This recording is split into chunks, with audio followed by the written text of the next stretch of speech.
Erik ten Hag prépare une méga offre pour attirer Randal Kolo Muani à Manchester United, après avoir décidé qu'il était l'attaquant qu'il voulait signer cet été. Les Red Devils sont à la recherche d'un nouvel avant-centre cet été avec une multitude de noms sur leur liste de souhaits. En effet, Harry Kane, Gonçalo Ramos, Dusan Vlahovic et Victor Osimhen sont les 4 noms les plus couramment associés.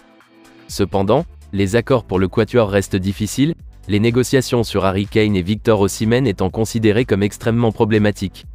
Au lieu de cela, Erik ten Hag se tourne maintenant sérieusement vers Randal Kolo Muani, si les informations en Allemagne sont exactes. Selon Bild, Manchester United prépare une méga offre pour l'attaquant de 24 ans. Il n'a déménagé à l'Eintracht Francfort que l'été dernier lors d'un déménagement depuis Nantes. Cependant, il s'est très vite adapté à son nouvel environnement et réalise une brillante saison.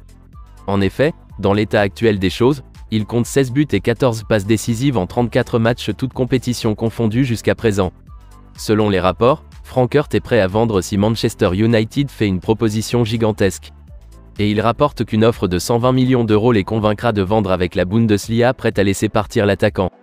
On prétend que Randal Kolo Muani héritera également du maillot numéro 9 de Manchester United actuellement porté par Anthony Martial, l'attaquant français étant certain de partir. Manchester United, quant à lui, est également prêt à raviver son intérêt pour Frenkie de Jong. Le milieu de terrain de Barcelone a fait l'objet d'une longue saga de transferts l'été dernier. Et avec les Red Devils qui le poursuivaient pendant plusieurs semaines, il les a finalement mis à la crème en creusant les talons et en restant sur place. Maintenant, Manchester United est prêt à raviver son plan pour l'attirer de Barcelone. Et contrairement à l'été dernier, le transfert a maintenant apparemment de meilleures chances de progresser. C'est avec Frenkie de Jong maintenant capable de voir les nets progrès que Manchester United fait sous la direction de son ancien manager de l'Ajax. De plus, la Ligue des Champions étant susceptible d'être proposée, cette décision est désormais beaucoup plus attrayante.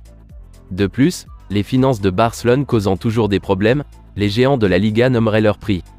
Et les prétendants sont informés qu'un accord pour le milieu de terrain néerlandais leur coûtera 70 millions d'euros. Ces frais sont bien à la portée de Manchester United, et il y a maintenant un optimisme croissant qu'un mouvement peut passer.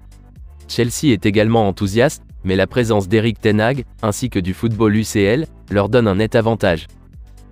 Liverpool et Newcastle réfléchissent tous les deux à la sortie de la prochaine star majeure d'Argentine, et un rapport affirme qu'une offre d'environ 23 millions d'euros garantira le coup d'État. Le besoin de Liverpool en renfort au milieu de terrain cet été est clair comme du cristal. Arthur Melo reviendra à la Juventus à l'expiration de son prêt, tandis que Naby Keita et Alex Oxlade-Chamberlain partiront tous les deux en tant qu'agents libres.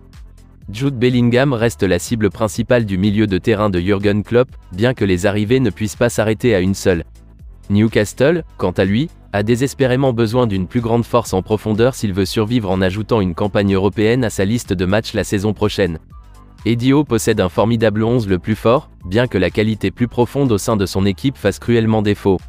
Maintenant, Football Insider rapporte que Liverpool et Newcastle ont convergé vers un joueur qui parcourt un voyage similaire à la signature de 122 millions d'euros de Chelsea, Enzo Fernandez.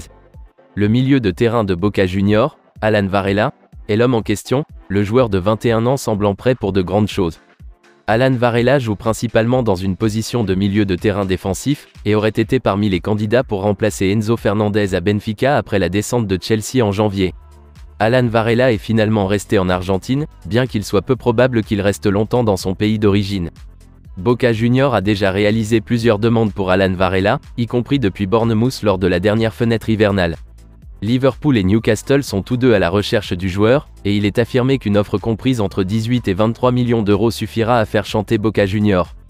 Du point de vue du joueur, Alan Varela est considéré comme désireux de se tester avec une progression de classe, et apprécierait particulièrement un passage en Première Ligue.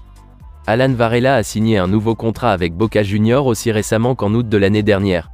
Cependant, il est indiqué qu'il s'agissait d'un simple cas où Boca Juniors protégeait son investissement avant une future vente qui pourrait bien avoir lieu à l'été 2023.